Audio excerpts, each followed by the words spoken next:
Hello friends, welcome to शिक्षा garden. आज जो हम लोग समझेंगे वो इतिहास का पाठ्यक्रम, और यहीं से हम आगे फिर इतिहास का सीरीज़ भी कंटिन्यू करेंगे। पॉलिटी चल ही रहा है, ठीक है। इतिहास का सीरीज कंटिन्यू करेंगे। तो आज हम इतिहास के पाठ्यक्रम को समझेंगे, और एक टॉपिक इसमें ये भी ऐड किया हुआ है, ये उसमें आपको पढ़ना है ईसवी और ईसा पूर्व के बारे में। ईसा पूर्व और ईसवी के बारे में क्या क्या, कैसे उसको डिसाइड करते हैं, उसके बारे में आपको पढ़ना है, ठीक है। तो पहला जो है इतिहास का पाठ्यक्रम है, और इसको देखेंगे तो हम लोग को जो पढ़ना होता है इतिहास में क्या क्या पढ़ना होता है, उसमें पहला है प्राचीन भारत का इतिहास, मध्यकालीन भारत का इतिहास, आधुनिक भारत का इतिहास और विश्व इतिहास पढ़ना होता है। जो ऑब्जेक्टिव टाइप क्वेश्चन होता है विश्व इतिहास, वो नीचे वाले एग्जाम में ज़्यादा पूछे जाते हैं, एसएससी, रेलवे, बैंक वगैरह में, ठीक है। लेकिन जो बीपीएससी वगैरह उसमें वहाँ पे आपको इस तरीके से नहीं देखने को मिलेगा कि वर्ल्ड हिस्ट्री नहीं है वहाँ पे, ठीक है, पीटी में नहीं है, और वहाँ पे आपको ये सब नहीं देखने को मिलेगा। मेंस वगैरह में रहता भी है लेकिन पीटी में नहीं मिलेगा आपको, ठीक है। तो ये ध्यान रखना है। प्राचीन भारत के इतिहास, मध्यकालीन भारत और आधुनिक भारत, ये तीन सेगमेंट जो बहुत इंपॉर्टेंट है, उसमें से भी जो सेगमेंट इंपॉर्टेंट है वो है आधुनिक भारतीय इतिहास। बहुत ज़्यादा सवाल पूछे जाते हैं यहाँ से। सबसे ज़्यादा इंपॉर्टेंट कौन सा, ये वाला है। वर्ल्ड हिस्ट्री उतना इंपॉर्टेंट नहीं है, बहुत कम सवाल आते हैं, लेकिन सबसे ज़्यादा इंपॉर्टेंट यही वाला है, वर्ल्ड, ये आधुनिक भारतीय इतिहास। उसके बाद बात करेंगे तो प्राचीन भारत इतिहास। प्राचीन भारत इतिहास का भी जो स्टार्टिंग का 4-5 टॉपिक है, जो चैप्टर है, वो आपको ज़्यादा इंपॉर्टेंट हो जाता है।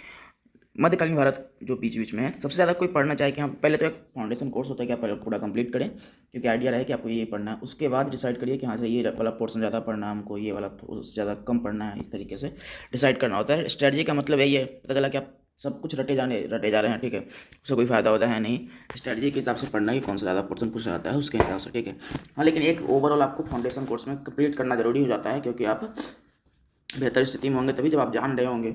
उसके बाद आप डिसाइड करिए कि हाँ, कौन ज़्यादा कौन कम पढ़ना है, वो बाद में डिसाइड होता है। पहले ही डिसाइड कर लेंगे, पता लगे बहुत के बारे में हमको पता भी नहीं है, अंतर सवाल पूछ दिया तो दिक्कत हो जाएगी। पहले एक बार कोर्स कंप्लीट करिए, उसका डिसाइड करना होता है कि कम ज़्यादा किसको पढ़ना है, ठीक है। तो प्राचीन भारत के इतिहास का जो पूरा समय है वो है 2 मिलियन ईयर से लेकर 750 सी तक का समय है, ठीक है। इतना दिन तक का इतिहास जो है वो पढ़ना होता है आपको प्राचीन भारत वाले टॉपिक में। तो प्राचीन भारत का जो इतिहास है, कहाँ से, 2 मिलियन ईयर अगो से लेके आपको पढ़ना है 750 सी तक का जो पूरा काल है वो इसमें पढ़ना है आपको, प्राचीन भारतीय इतिहास में पढ़ना है। 2 मिलियन ईयर का मतलब होता है 20 लाख साल, ठीक है। तो 1 मिलियन बराबर 10 लाख होता है, तो 2 मिलियन ईयर का मतलब हो गया 20 लाख ईसा पूर्व की बात है। कैसे इसका टाइमलाइन शुरू होगा और 750 तक कैसे पहुंचेंगे, इसके लिए हम प्राचीन भारत का पहला टॉपिक कर रहे होंगे, वहाँ पे आपको बताएंगे। ये सिर्फ इतिहास का पाठ्यक्रम है, और उसमें एक टॉपिक और ऐड कर दिया गया है इस और ईसवी पूर्व के बारे में समझने के लिए, ठीक है। तो यहाँ तक का पूरा इतिहास आपको पढ़ना है प्राचीन भारत में। मध्यकालीन भारत को 2 भागों में बांट दिया गया है। एक को बोलते हैं पूर्व मध्यकाल, ठीक है, और एक को बोलते हैं, या इसी को बोलते हैं प्रारंभिक मध्यकाल। इसको आप अर्ली मेडाइवल पीरियड कह सकते हैं। अर्ली मेडाइवल पीरियड का जो समय है वो 750 से लेकर 1206 है। दक्षिण भारत का बहुत सारे इतिहास आपको इसी वाले में लाई कर जाएगा, ठीक है। इसमें आपको पढ़ना होगा, क्या बोलते हैं उसको, चोल वंश का जो इतिहास है वो, ठीक है, वो सब आपको इसी वाले पार्ट में पढ़ना मिलेगा पूर्व मध्यकाल में, ठीक। और इसके बाद है यहाँ पे उत्तर मध्यकाल। उत्तर मध्यकाल का जो समय है वो 1206 से लेकर 1707। 1707 के बाद का इतिहास है उसको यहाँ से काउंट करने लगते हैं, ये आधुनिक भारत से काउंट करने लगते हैं उसको, तो आधुनिक भारत का हिस्सा बन जाता है, क्योंकि बिल्कुल डिफरेंट हो जाता है ना। ये 1707 इसमें औरंगजेब की मृत्यु होता है, इसको भी आप 2 भागों में बांट सकते हैं। जब मध्यकालीन पढ़ेंगे तो बांटेंगे वहाँ पे। औरंगजेब की मृत्यु होता है, तो उसके बाद पूरा उत्तर मुगल इतिहास का शुरुआत होता है, और उत्तर मुगल इतिहास को हम लोग वर्ल्ड, ये आधुनिक भारत में, मॉडर्न इंडिया में देखते हैं, ठीक है। अगला जो टॉपिक है वो है आधुनिक भारतीय इतिहास। आधुनिक भारतीय इतिहास का जो पूरा समय लेंगे 1707 से लेकर 1947 तक का पूरा जो समय है, इस पूरे समय काल को आप इस तरीके से देख सकते हैं, और ये पूरा आपका ये सिलेबस है, ठीक है। इसको उस तरीके से पढ़ना है। 3 पार्ट हो गया, 3 पार्ट इसमें से ज़्यादा आधुनिक भारत को पढ़ना है, यहाँ से लेकर यहाँ तक विश्व इतिहास, ठीक है। अब देख लेते हैं ईसवी और ईसा पूर्व में अंतर क्या होता है, ठीक है, वो आप समझ लेते हैं हम लोग। तो यहाँ पे लिखा ईसवी, ईसा पूर्व और ईसवी, और इसमें दोनों में अंतर क्या क्या है वो समझना है। ये लाइन खींचो, लाइन इसलिए खींचा होता है ये, और यहाँ पर समय लिखा हुआ है, तो उसको समझाने के लिए समय लिखा हुआ है कैसे। देखिए, पहली बात तो आप थोड़ा सा फुल फॉर्म वगैरह जान लीजिए। जो 0 से पूर्व का जो समय है, इधर वाला जो समय है, इसके लिए क्या किया गया है, इधर का जो पूरा लाइन है, ठीक है, इसके लिए आपको ये उल्टा लिखा होगा, और इसके लिए 3 टर्म में कोई होता है, BC और ईसा पूर्व, ठीक है।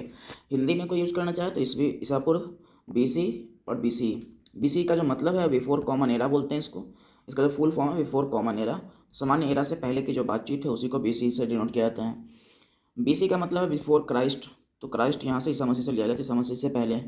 और ईसा पूर्व शॉर्ट फॉर्म है और इसी का फुल फॉर्म है ईसा पूर्व। यदि आप हिंदी में लिखने के इच्छुक हैं तो ईसा पूर्व ऐसे लिखते हैं, तो ईसा पूर्व इसी को शॉर्ट में आप ऐसे लिख सकते हैं। शॉर्ट में आप इसको ऐसे लिख सकते हैं, पूरा तो लिखता नहीं है कोई इसे, हिंदी में तो पूरा लिखते भी हैं, इंग्लिश में से कोई पूरा नहीं लिखता है। तो बीसी और ईसा पूर्व इस तरीके से आप लिख सकते हैं, ठीक है। तो ये उसके समय, जीरो से पहले का समय का बातचीत है। जीरो के बाद के समय का जो काल है वो 500, ये आपको सी का मतलब कॉमन एरा, ठीक है, कॉमन एरा। उसके बाद सी का मतलब कॉमन एरा, एडी का मतलब एनो डोमिनी होता है, और ईयर ऑफ द लॉर्ड बोलते हैं इसको, ईयर ऑफ द लॉर्ड, चूँकि ईसा मसीह के जन्म से बात किया जाता है तो ईसा मसीह के जन्म से तो ईयर ऑफ लॉर्ड बोलते हैं। और इसके लिए शॉर्ट में ईस्वी होता है, हिंदी में लिखना हो तो पूरा इसमें फुल फॉर्म में ये ईस्वी इस तरीके से लिखा जाता है। तो ये पूरा आपको ये इसका मिल गया। अब ये सब कैसे यूज होता है यहाँ पे, ये इस तरह से क्यों लिखा गया है, ये किस तरह से क्यों लिखा गया, उसके बारे में समझ लीजिए। हमने एग्जाम्पल के तौर पे ये नंबरिंग लिया है, ठीक है, इसमें कोई वो नहीं है कि इसका कोई इतिहास से लेना देना है कि हाँ इस समय पे कुछ शुरू हुआ था, ऐसा एग्जाम्पल के तौर पे आपको दिखाने के लिए हम ऐसा सिर्फ नंबरिंग लिए हैं। जब हम डिटेल पढ़ाएंगे आपको प्राचीन भारतीय इतिहास का जब सीरीज करेंगे तो उस वाले में पहला जो सीरीज होगा उसमें आपको समझ में आएगा, ठीक है, कि समय काल उल्टा कैसे चलता है, जो एग्जैक्ट इतिहास का समय होगा उसको लेंगे। यहाँ पे एग्जाम्पल के तौर पे लिया गया है, ठीक है। चलो आगे देखते हैं इसको। तो यहाँ पे हमने ये लाइन है और इसको जीरो माना, जीरो वाली लाइन को थोड़ा बड़ा किया ताकि आपको अंतर समझ में आए, इधर और इधर का अंतर समझ में आए, इसीलिए हमने जीरो वाली लाइन को थोड़ा बड़ा कर दिया है। इधर का अंतर और इधर का अंतर बिल्कुल डिफरेंट है, दो अलग अलग चीज़ें हैं, इसलिए जिसको जीरो वाला लाइन बड़ा है और इधर का छोटा छोटा लाइन दिया हुआ। अभी जब बनाएं अपने कॉपी पे तो इसी तरीके से बनाइएगा ताकि आपको बाद में कभी समझना हो तो दिक्कत ना हो, ठीक है। चलो अब देखिए यहाँ पे जीरो से पहले का जो ईसा मसीह के जन्म के पहले का जो काल है ना, उसको जीरो से पहले का जो काल है, तो इनके जन्म से पहले का काल, इसका जो इतिहास होता है वो घटते क्रम में होता है। पहले आपको ज़्यादा दिखेगा, उसके बाद कम दिखेगा। एक एग्जाम्पल के तौर पे ले सकते हैं, महात्मा बुद्ध का जन्म हुआ 563 में, 563 बीसी क्योंकि जीरो से पहले का काल है। और जीरो क्या है, जीरो ईसा मसीह के जन्म का काल है। और ईसा मसीह के जन्म के काल वाले इतिहास में हम लोग कभी जी रहे, समझिए कि उस जो समय है हम लोग जीरो के बाद 2023 में जी रहे हैं, जीरो से पहले का इतिहास में नहीं, जीरो के बाद वाले 2023 में जी रहे हैं। हमको लगाना हो तो हम सी लगाएंगे या एडी लगाएंगे। तो इधर वाला जो इतिहास है वो घटते क्रम में होता है, पहले आपको बड़ा संख्या आएगा, उसके बाद छोटा संख्या आएगा। जैसे आपको देखिए 563 ईस्वी में महात्मा बुद्ध का जन्म हुआ और 483 ईस्वी में उनकी मृत्यु हुई। आप ही देख लीजिए उल्टा चल रहा है इसमें। तो जीरो से पहले का जो पूरा काल है उल्टा चलता है, घटते क्रम में चलता है। पहले आपको ज़्यादा दिखेगा 2000, 1500, 1500, 2000 बीसी हो जाएगा। यहाँ पे ये जो टर्म है जीरो से पहले वाले के लिए बीसी और ईसा पूर्व जीरो से पहले वाले के लिए टर्म है।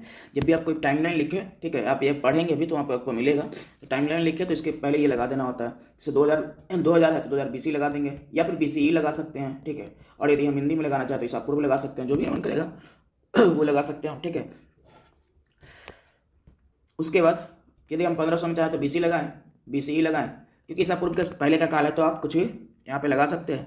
1000 वाले में भी आप सोच सकते हैं बीसी कुछ भी लगा सकते हैं। जीरो से पहले वाले काल में 3 टर्म का यूज़ कर सकते हैं, बीसी और ईसा पूर्व, तीनों में से आप कोई भी यूज़ कर सकते हैं क्योंकि इसकी काल के लिए बनाया गया ये तीनों term, before common era, before Christ, ईसा पूर्व, ठीक है। जीरो के बाद वाला जो काल है इसमें एक टर्म इधर के लिए और हो जाता है, बिफोर प्रेजेंट बोलते हैं, कुछ जगह पे है लेकिन इसका यूज़ बहुत कम होता है। बिफोर प्रेजेंट बोलते हैं इधर वाले के लिए बीपी, लेकिन बहुत कम यूज होता है, ठीक है। जीरो से बाद वाला जो काल है जो ईसा मसीह के जन्म के बाद का काल माना गया है। ईसा मसीह के जन्म के पहले के काल को इतिहास को 2 काल खंडों में बांट दिया गया।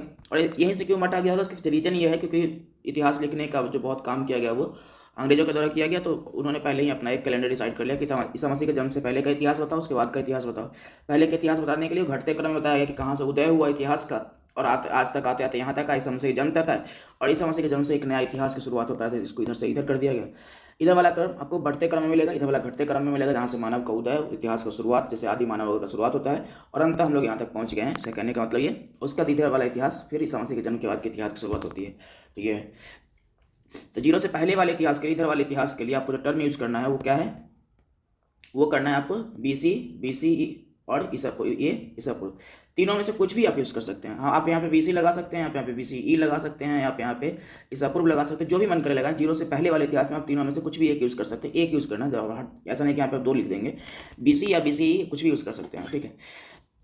इधर का जो इतिहास होता है वो घटते क्रम में होता है। घटते क्रम में कैसे, जैसे पहले 2000 आएगा, फिर 1500, फिर 1000, फिर 500। जैसे आप यदि वैदिक काल की बात करेंगे तो वैदिक काल का शुरुआत होता है 1500 में और अंत होता है 600, और यहाँ पे बीसी लगा दीजिए, ठीक है। तो 1500 बीसी में, 1500 ईसा पूर्व में वैदिक काल का शुरुआत होता है, 600 में अंत होता है, ठीक है। इसका मतलब ये उल्टा चलता है, इधर का जो इतिहास है वो घटते क्रम में चलता है। अभी आपको थोड़ा देर पहले बताया कि जो महात्मा बुद्ध का जन्म 563 BC में हुआ और उनका मृत्यु हुआ 483 BC में, तो ये भी उल्टा दिख रहा है आपको। जैसे किसी का वर्तमान संदर्भ में तो लेना ठीक नहीं रहेगा। फिर जैसे मान चलिए कि 600 में महाजनपद का शुरुआत हुआ, 300 में उसका अंत होता है।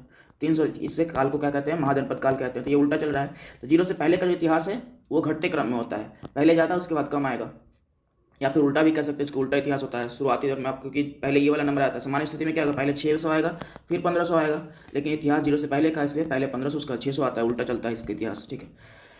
और इसको घटते क्रम में रहता है। ये 3 टर्म यूज कर सकते हैं 0 के पहले वाले इतिहास के लिए। इसको इंग्लिश में डिक्रीजिंग ऑर्डर कहते हैं। 0 से बाद का जो इतिहास है इसको इंक्रीजिंग ऑर्डर करते हैं, बढ़ते क्रम में कहते हैं। और इधर का इतिहास सीक्वेंस में चलता है। जैसे आज का इतिहास 2023 पहले आएगा, या उसका 2024 आएगा, 2025 आएगा, 2026 आएगा, उसी तरीके से इधर का इतिहास ही पहले बढ़ते क्रम में है। मैंने सेम पैटर्न लिया है, 500 का काल इधर भी लिया, इधर भी लिया है। अब यहाँ पे देखिए, यहाँ पे कहीं पे AD लगा हुआ है, कहीं पे CE लगा हुआ है, कहीं पे AD, कहीं पे CE लगा हुआ है। इसका मतलब ये है कि आप इन तीनों में से कुछ भी यूज़ कर सकते हैं। CE यूज़ करना है, कॉमन एरा यूज़ करना है, कॉमन एरा यूज़ कीजिए, एनोडोमिनी यूज़ करना है, एनोडोमिनी यूज़ कीजिए, और इसे यूज़ करना है, इसे यूज़ कीजिए। जो भी मन करे तीनों में से आप कुछ भी इसके समय में लगा सकते हैं। जैसे हम अभी 2023 में जी रहे हैं और 2023 0 के बाद वाला काल है, तो आप इसमें या तो चाहे तो CE लगा लीजिए, या किसी को मन करेगा नहीं सर हम 2023 में AD लगाएंगे, तो भाई लगा लो, तुम्हारा मन करे तो। कोई कहेगा नहीं सर हम 2023 में हिंदी में लिखना चाहते तो हिंदी में हम ईस्वी लगाएंगे, तो फिर ठीक है भाई, लगा लीजिए, कोई दिक्कत नहीं है। हम लोग लिखते हैं 1947 ईस्वी में, ठीक है।